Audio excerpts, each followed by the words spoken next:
All right, everyone. Welcome to our book club Zoom meetings. This is chapter 4 on how to share your story with the book on Get Over Your Damn Self. We're so excited. So excited that Kelly came up with this idea and we are and have all of you guys participate in it. So Kelly, I'm going to let you take it away. Oh, okay. Hi, everybody. I was scrambling and then couldn't get my link to join. So here I am. Sorry about being late. I loved chapter 4. Did everybody else really love chapter 4?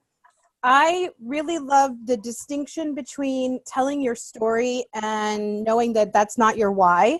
And I thought that was like such a good, solid piece of information that helps me a lot for sure. I really loved where she talked about it should not be more than 45 seconds. I don't know if you guys know this or not, but I'm long-winded. I have a tendency to talk a long time, and it was a real struggle for me to boil my story down to under 45 seconds. But there were so many tips that she gave that I felt like once I really applied each one of those things to the story, it naturally just became shorter. So I really just loved this chapter so much. Before we start sharing stories, I want to just kind of go back through and touch on a couple of things that I thought really stood out to me, and then see if anybody else had little tidbits from the chapter that stood out to them, and then we can go ahead and share the stories. I'm going to do it that way just so that if it's somebody coming in and watching this in the replay, they don't have to watch through everyone's stories to get to the meat of the chapter, I guess. I really liked where she mentioned that humans are not rational beings, we're rationalizing beings. That as soon as you decide you want to do something, you'll find a reason why. I thought that was so great because, I mean, that's me. I am so good at rationalizing any decision that I decide. Once I decide, I can completely make an argument for it, no matter how much malarkey the argument is. Drives my husband insane. He's like, you can come up with a reason for anything. And I'm like, and then when I read this, I was like, yep, we just go looking for reasons why something is a good idea once we've decided to do it. I thought that was great. And I thought that it really talks to me, it was like when I'm talking to somebody who I think is a good potential or has mentioned that they're sort of interested, it's really more or less you have to get them to decide they want to do it before you start even talking about it. Because once they've made that decision, you're only going to be reaffirming what they're rationalizing in their minds. So I really love that. I loved the phrase that a well-crafted story is fact wrapped in emotion. I was like, yes, lady, you're my favorite. Who watched the Kendra Hall video that I shared in here earlier? And I mean, I don't know if I've seen her at Super Saturday. I saw her at convention, so I thought she was amazing. I love her videos. But if you didn't get a chance to watch that in the group page, go back and watch it. It really just further reaffirms everything you read in chapter 4. I loved when she said to remember that the person you're talking to about your business is more important than you, and that's why it's so important to keep your story short. It's not about you. Yes, you need to give these people some background and some information, but if you go on some long tangent, they're less likely to talk to you more about themselves. They're more or less going to clam up and be like, oh, she's on a roll. So I just really thought that was really telling. And that really struck me because, like I said, I tend to be long-winded and I like to talk. I'm like the sound of my own voice, I guess, unless it's on a recording, and then no, not so much. And then my last big takeaway from chapter 4 that I just was like, oh, sound from the heavens, was when you're talking about your story and the things that you should leave out. I mean, there's a few of them, but my favorite was suggesting behavior you don't want them to do. I was like, oh my gosh, that's so great, because my story has always included how much I just detested network marketing. And I thought, oh, well, if I take that out, there's like a third of my story. I've now shortened it down a lot. And I don't want to keep that thought process in somebody's head. I don't want to say, oh my gosh, I hated network marketing. And so I had to figure out, how do I really be honest with my story and still not talk about that and still not reaffirm that negative behavior. I love when she said, if you took the products for 2 years before you ever joined, please don't tell people that. Don't lie, just don't mention it. You know, when that initial interaction, that's not an essential detail. So I thought that was something that I will definitely be making sure that I'm sharing with my team quite a bit, because I feel like we get so caught in that feel, felt, found method where you are like preemptively trying to identify with the thing you think your potential is going to object to. So you're preemptively trying to counterbalance their objection when you don't even know what their objection is. But what you could be doing is just reaffirming that their objection is valid, when what we should be doing is showing them how their objection is really just a misunderstanding or a lack of knowledge on something. So that to me was like top tip of the whole thing was, please don't tell people that you researched for 3 weeks and Googled every article, because you don't want somebody to go do that. And I just thought that was so great. I'd love to know if anybody else had some real like key things that just struck them as they read through this chapter. For me, I really liked when she said, like, here's how to talk about a slow start. Because I have a lot of people on my team that maybe they're like gung-ho to begin with, and they kind of like fell back a little bit and just like wanted to like kind of see out and just see like what happens. So they kind of want to get back in the swing of things, but you know, this helps them come up with a story that's like genuine, but you know, it's like a good little like prompt script that they can like start using. I can coach them better. With my personality, I just want to be like, you know, in their face about it. But this is kind of like a better approach of like how to like capture their story about having like a slow start. And then I also really liked, she says, make sure when you give recognition to your team members that you share a bit about them so others can add them to their library. So like, you know, sharing their like success story and getting that story out of them. And this made me think like, I don't really know of my team's success stories. Like I see what they do, but hearing it like from them, like I want them to tell me like, why are you successful in this business, or why don't you think you're successful? And I want to be able, when I shout them out, to like highlight on that so my team can see like, these are rock star leaders on like this team, like this is what they're doing, like you need to go follow them, you know. So I think that was like a big like aha moment for me, was like with the recognition and stories. I really liked that too, Allie. I liked the thing about the recognition and telling a story about people a lot, because I think that it's like, I mean, I have a huge team. I have people in my 9th level, guys. Like, I don't know those people. I can't give them a shout out and talk about their story because I have not really ever interacted with them. Some of them I'm not friends with on Facebook, which is a whole nother story, but it is what it is. And I really thought that was key, because I feel like there's so many different types of people and so many different stories that you don't know whose story is going to resonate with other people on your team. So when you start giving somebody like a shout out and you're talking about, maybe other people on your team don't know this person works 2 full-time jobs, or works full-time and goes to school full-time and is still killing it. And those kinds of things really can give inspiration to people who identify with them. I know there's a lot of people on my team who don't identify with me. They just don't. So it's so great that we can find ways to illustrate that this works for all different types of people. So that's always been something that I've loved about Plexus, and that there's so many different testimonials. There's so many different types of jewels that have made it to the top, so you can always share that. But I think that when you're doing it with people in your own team, it's even more personalized. So I agree. I love that. And I did love this slow start thing about either saying, I really didn't take it seriously, because you know that's the truth, or I wasn't coachable, which is also a very solid thing to say to somebody. And when you say that to somebody, you're almost setting the stage for them to know that they're going to have to be coachable. So it really is, you know, giving people a better foundation. I love those too.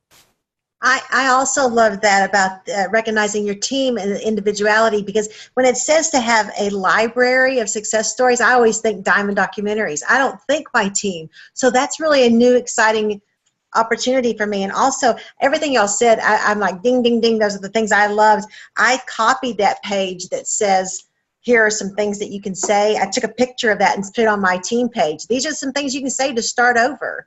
You know, I didn't take it seriously. I'm watching successful people in Hawaii right now. You know, I know the potential's there for me. And so to push them towards that, it's a great time for them to start over and say, hey, I'm really running with it now.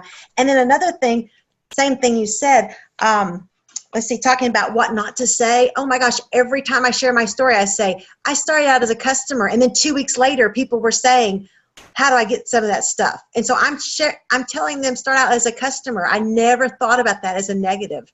I always thought it was a positive. But yeah, this is life-changing. Thanks, girl. Thanks, y'all. To kind of go off of that, I also never realized about not sharing your health testimony in your story. And she recommended not doing that. Especially because of if it's not something that they can personally relate with. So I thought that was pretty interesting to like not even mention that. Yeah, I think that goes back to leading with the business and not the products. I think that's so key. It's so key if you're trying to grow and build. I think that if you're really trying to build a team and not, I mean, if you just want to have high PV, share your story all day long. But if you're trying to grow a team, that leading with the business is so important. And I can't get over that sentence where she said, if somebody says no to the products, how can you possibly present the business to them? Like, and so it goes right back to that. Like, yeah, we all have a testimonial about the products, which is why we still take them, but we don't have to get into that right at the beginning, because what we're talking about is a business opportunity. And so I think that when you're really focusing on business and that's what you're talking to people about, unless they start asking you about what your experience has been with the products, I just think that that was key. I really like that. I think that was really smart. And I wouldn't have, I mean, when I get up at an opportunity event, the fact that I've lost 100 pounds is something that comes up, you know, and every time that I get up and give that little spiel.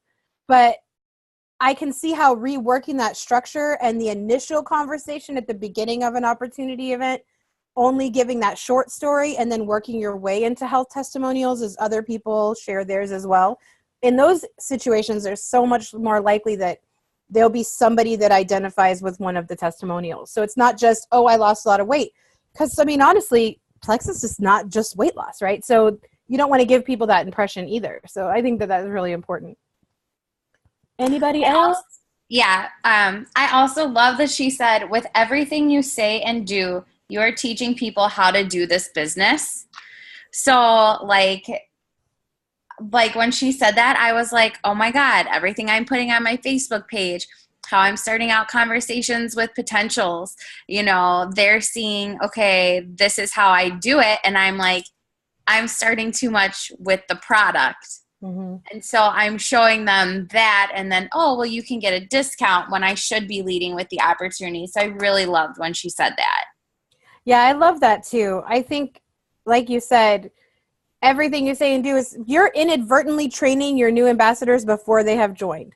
They don't know they're in training yet. But if you think about it like that, if that's your mindset that you're setting a standard, it will so much more become duplicatable, which has been my team's biggest issue from the beginning.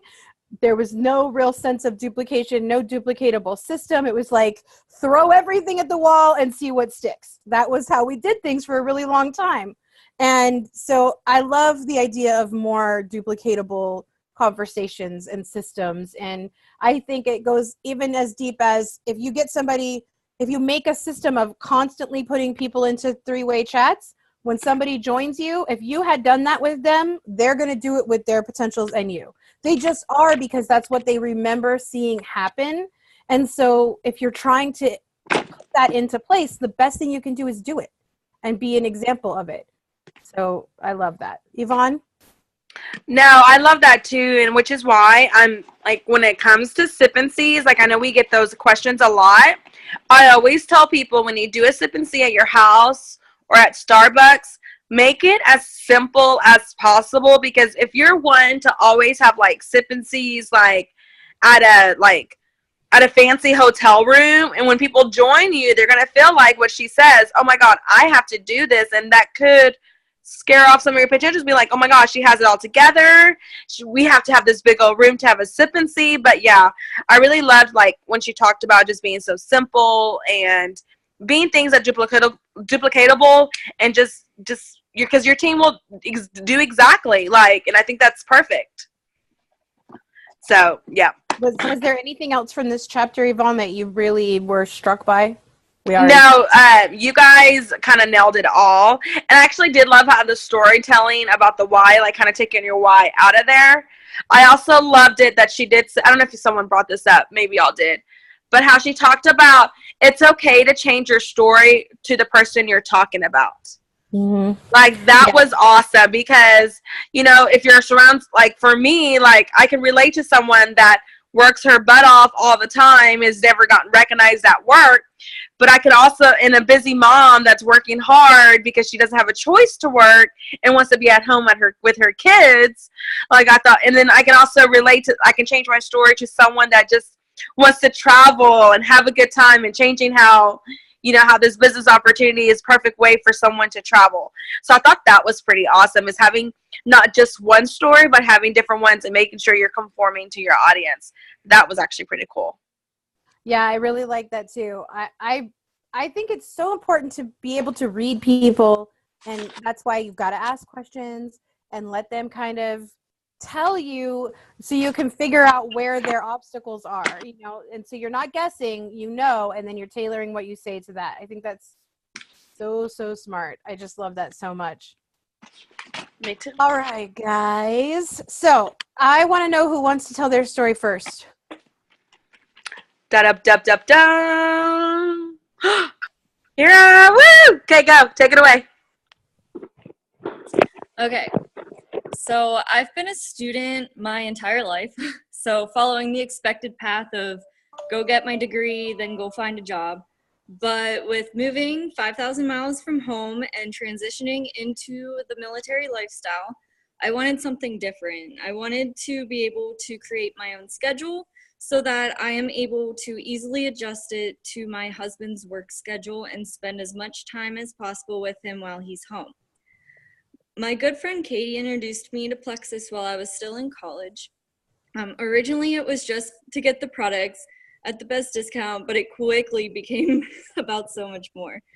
I'm excited to have the opportunity to build my own business whenever works best for me, all while serving through helping others with their health and happiness along with providing them the option to create the life they have always dreamed of living. It's a little wordy, so that needs adjustment, but as a whole, it's a good start. It's a really good start. I think that you're spot on, that it sounds a little like it's wordy. So it gets to the point where it sounds not natural. It sounds like I had to write this, and it's like a writing assignment. That doesn't sound like the way you normally talk when I hear you do a live video or something like that. So I think that while your purpose is good, the content is like super on point, because that is who you are, but you're not giving a presentation, you're having a conversation. So I think that that's important to remember, but I think it's really, really good. Bev, do you want to go next? I don't have anything planned, so I'm just kind of winging it. Okay. Yeah. So if that was my homework, I missed that. That's okay. Yeah.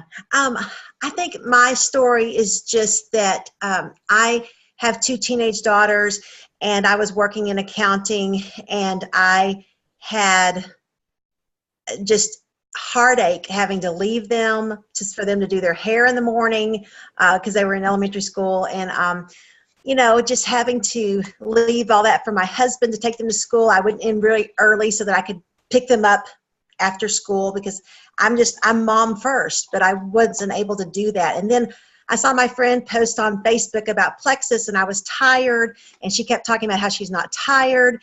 And I'm an older mom, and so I needed to stay younger for my kids. And so I just checked it out. I said, hey, what is this stuff? And once I found it, I saw that there was an opportunity. And my dad, I was raised with a stay-at-home dad.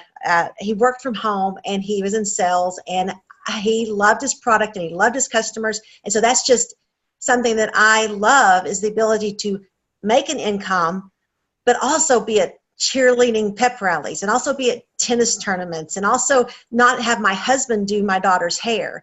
And so this fell into my lap. It's a God thing. It was an answer to prayer, because I constantly would ask my dad, I want to go work for your business, but it was industrial supplies at these mechanic shops. And he's like, no, you're going to find something someday. And I found it with Plexus. That was so good. I love that so much. Like, that was definitely facts wrapped in emotion. Like, you could feel how much. I'm teary. Yeah, no, I think that was really good. You did a great job. I kind of like winging it, because sometimes I feel like when you start planning, it can be it seem a little rehearsed. And when you're talking to all different kinds of people, you're not going to say the same thing 2 different times. So it's okay to wing it. It's okay. But we want to have a foundation. So that's the point of this exercise, is to know what the foundation for what your story is at this point, because it changes, right? As your business evolves, your story is going to change too. I mean, if you're talking to somebody and you're like Yvonne, you're going to go get in your Lexus in the parking lot, your story's probably a little different, So it's okay to wing it, though. Anybody want to go next? Or you want me to call on somebody? I'll go. Yay, Lynette. I'm so happy that you tuned in for the call. Oh, I think someone else spoke up, but I'll go. Okay. Okay, so I've been a stay-at-home mom with the guilt of not contributing to our financial income. Although my husband and I knew daycare wasn't an option, I wanted to do my part to help with bills, decrease our debt, and make extra spending money. So many of my friends who were also stay-at-home mommies were talking about this extra income they were making with Plexus. It made me realize, if they can do it, so can I, and still be here for my girls.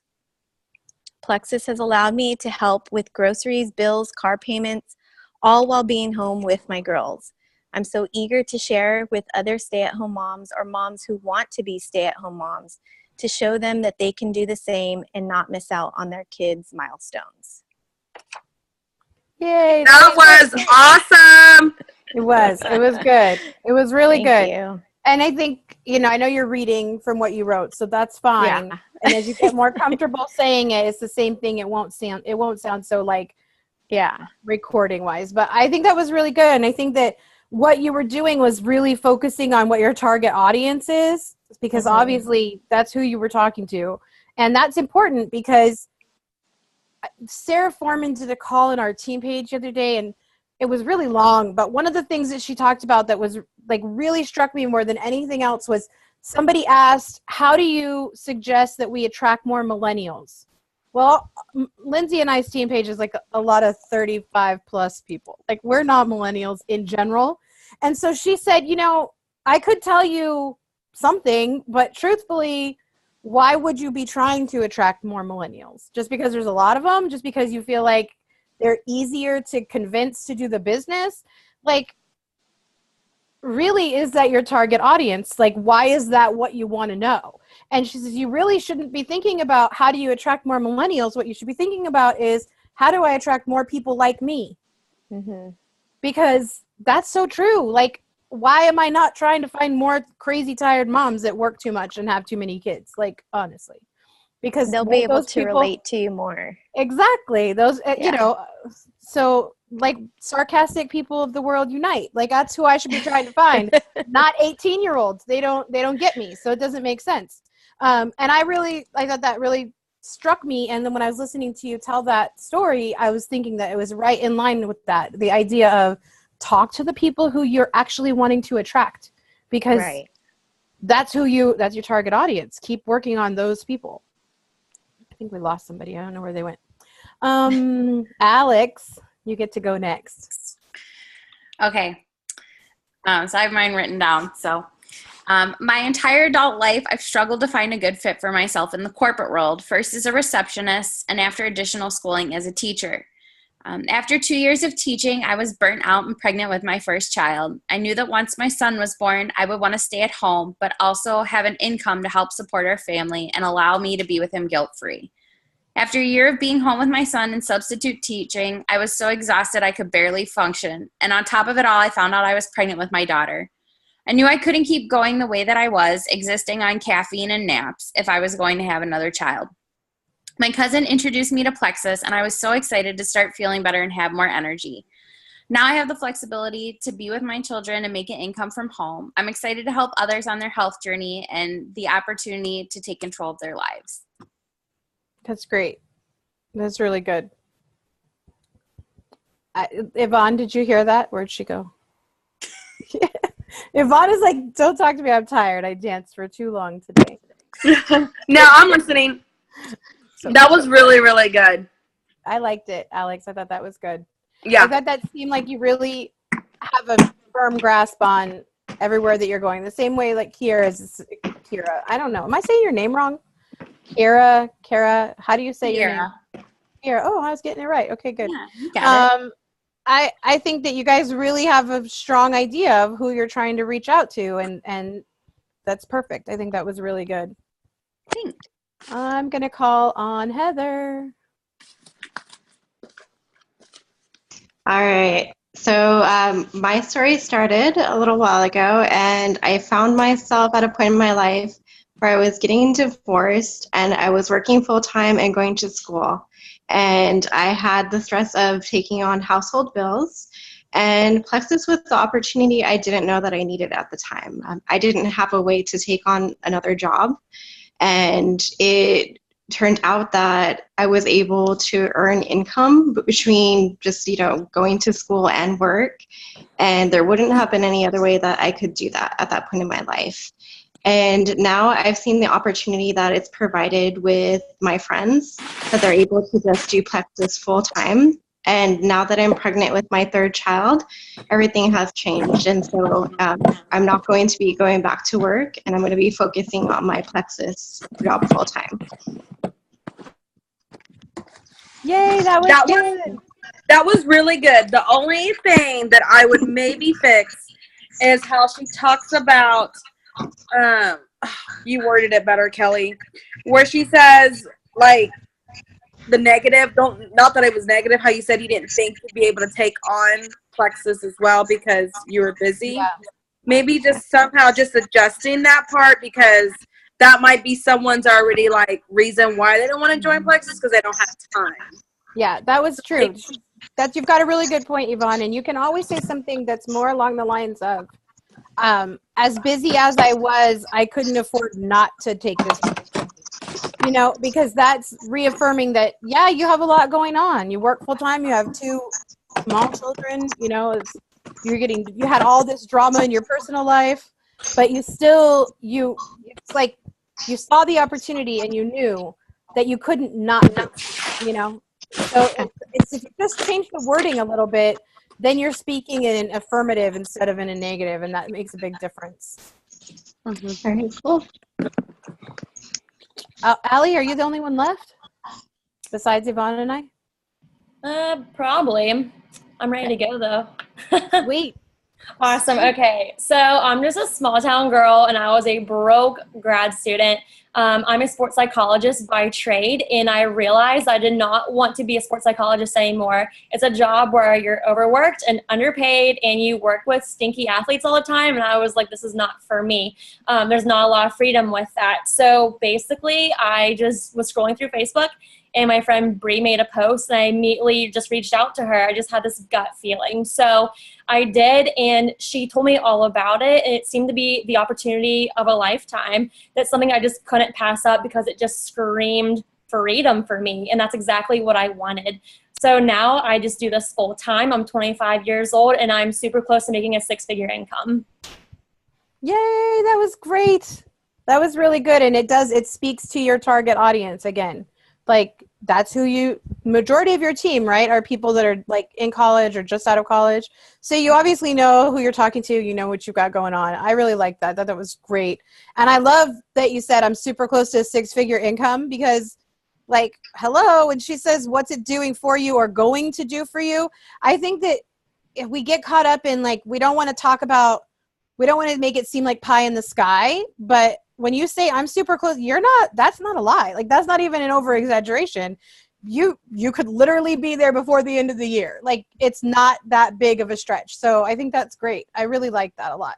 But even if you're not super close to a 6-figure income, even if you're not, even if you're just gold ambassador like me, it's still like, it could be, you know what I mean? And it's, I like to say to people,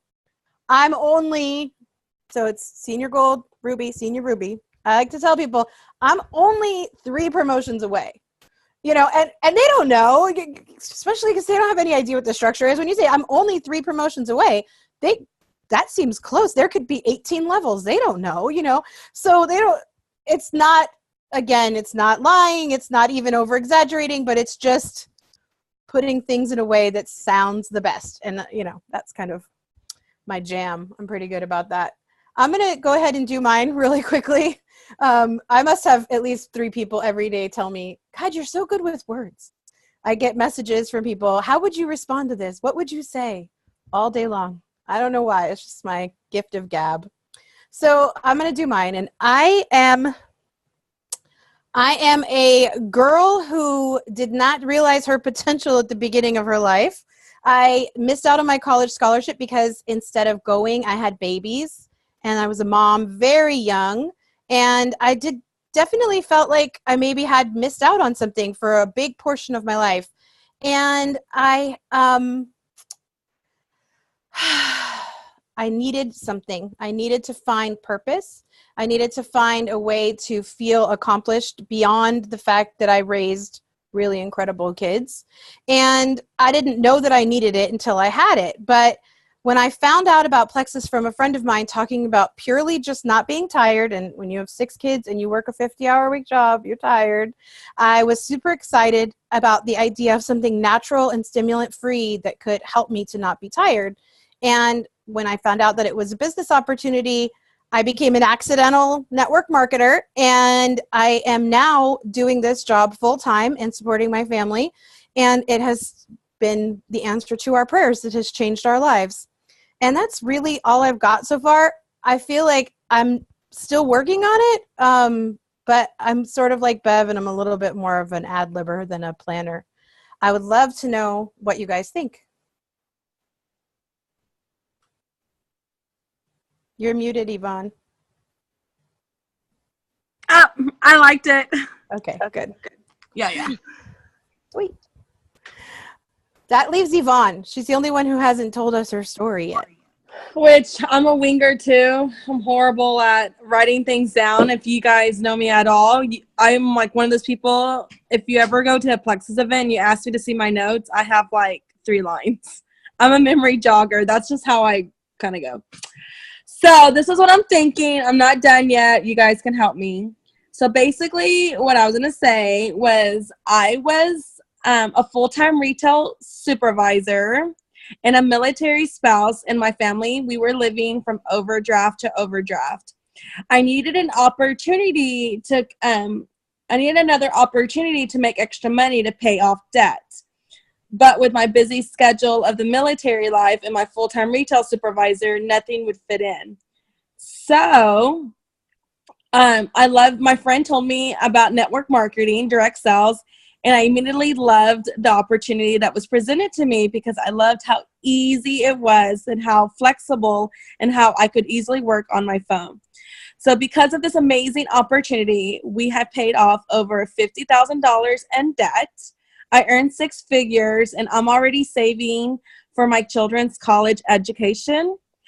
I'm currently looking for other hardworking mamas that want to stay home with their kids and making a schedule that revolves around the life of their life and the needs of their family.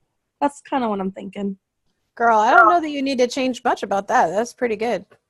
So yeah, that's what I got. So I know, and then I loved how, like, I'm just still kind of working a little bit on how I could say it better, because I'm one of those people, like, Yeah. I have to say it in front of people like 5 times and then I got it, but that's what I've kind of been saying lately. I really liked how you said that when she presented the opportunity to you, you immediately loved it because of how easy it was. Because I think that's whether or not somebody thinks it's hard or not, I think people have that preconceived idea that direct sales or network marketing is icky. So when you say, I just fell in love with it right away because it was so easy and I could do it from my phone, it takes some of that away, like right away, before they can even start to really get into, oh, it's one of those pyramid things, you know, because you know people are mentally going there. But if you like say that ahead of time, I really thought that was a smart word choice. Honestly, that was one of my favorites so far, is that adding that little, it was, I just knew it was smart because it was, I could see that it was easy. And, you know, it's like you're setting that up for them to think it's easy too. So it's so great. Awesome sauce. We're going to do chapters 5 and 6 for the next week so that we're not, you know, dragging this out too long. And I don't really think that there's much of an assignment. Do you have anything, Yvonne? No? I think it's really just we're going to read it and recap. So you don't have any homework other than reading. Nobody's going to make you share anything that you don't want to this time. All right, I'm going to end record real quick, and then I want to say something real quick. Oh, wait, I'm leaving. Don't leave.